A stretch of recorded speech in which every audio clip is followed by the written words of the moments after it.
He is the MVP. Yeah. I know you agree with me. I don't, and I just see the word differently. I've said before, LeBron should be the MVP of every season. He leaves, the economy in Cleveland changes. Derek Carr takes over a losing culture. You're comparing Derek Carr to LeBron James. Derek Carr takes over a losing, pathetic culture. Derek Carr gets hurt, stops playing, they can't get first downs. In between that, he wins 12 games. He sets an NFL record for fourth quarter and overtime come-from-behind wins. He has to play the last month out of the shotgun because of a banged-up hand. He literally has the worst defense of the 6 MVP candidates. How many games can Aaron Rodgers win with a terrible defense? If you look at what the Raiders were before Derek Carr arrived and what they were the last game and a half when he got hurt, they can't pick up first downs. Hurt is part of football. What we just saw last night from Aaron Rodgers is magic. But here's the thing. We talked about this last week. And look, I got killed last week from everybody in Green Bay. Like, I'm not an Aaron Rodgers guy. I am. But the MVP is for the whole season. And 6 weeks ago, all you guys were saying that, oh, my gosh, what's wrong with Aaron Rodgers? A lot of people were, what's wrong with Aaron Rodgers? What's going on with Aaron Rodgers? So it has to be throughout the whole season. He's right about Derek Carr. Once you see Derek Carr, what's happened when he's not in there, I think Matt Ryan, if he wasn't in, they'd be completely different. I still say what Brady. What happened in Green Bay? Green Bay be the same way. But look what happened in Green Bay.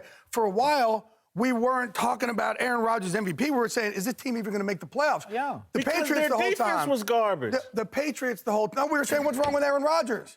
I still say, Brady, what he's done, his numbers are so far beyond everybody else. And I know you say, well, they were 3-1 without him, but I think he's just on such a different level, and it's throughout the entire season. I think if you're going to look at anything, he's right about Carr. I think you look at Matt Ryan, what he's done. If you did numbers, Drew Brees would win every year. No. If you just said, like, yards. This year. On numbers this year, it's Matt Ryan. Matt Ryan's having the best year in terms of numbers in my mind. To me, it's a two-man race. You know, I think Brady's year is now. Look, we've got a bunch of guys having phenomenal years. Yes, I mean, Ezekiel Elliott makes a great case as well. You take him with off that Cowboys team, so does Dak. Yeah. But I think Brady, the fact that they were 3-1 while he was suspended, and the fact that he was suspended, whether you like the fact that he was suspended or not. Hold on a second, Lynch. If you played right now, you'd be suspended like 14 games. I was never suspended. Yeah, because they were suspended guys for knocking anybody out. I was fined a lot. I was never suspended. 47 red. He's a different human being when you put a football uniform on him. But I wasn't the MVP either. Yeah. You know? I wasn't the MVP you knocked out either. like 7 MVPs. But here's the deal. I mean, I really think it's a two-man race between Aaron Rodgers and Matt Ryan.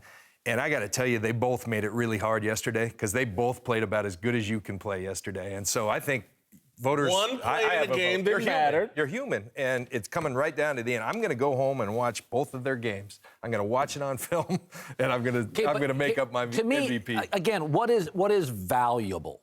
Like, I've always thought it's a joke. Literally, LeBron leaves a city. The city dips. Steph Curry leaves the Warriors. They're in the Western Conference Finals. Regardless of Steph Curry, what is value? Value is the team being 4-6, having all the media jump off their bandwagon, start talking about the coach. Maybe he's in over his head, or maybe it's his time to move on. And there's one guy in the NFL that can say, I'm going to run the table, put up 40-7 for the year, win their division, and that was a magical performance in a game that mattered yesterday. Yeah. A magical performance. But Green Bay has what's considered a top coach, Mike McCarthy, a very good general manager, no chaos. Derek Carr took a circus. Oakland was the Browns with better weather. He didn't finish. That's what they were. And literally this year, the minute he can't play, they can't pick up first downs. Like, all I want to say this about Derek Carr, he's not going to win. So that's most valuable to his team, or is it the most valuable of the league? Oakland's culture was a losing culture. I get it. Doesn't he? I'm not saying he's not going to beat Aaron or Matt. I get it. Derek's not even in the top 6 in the league.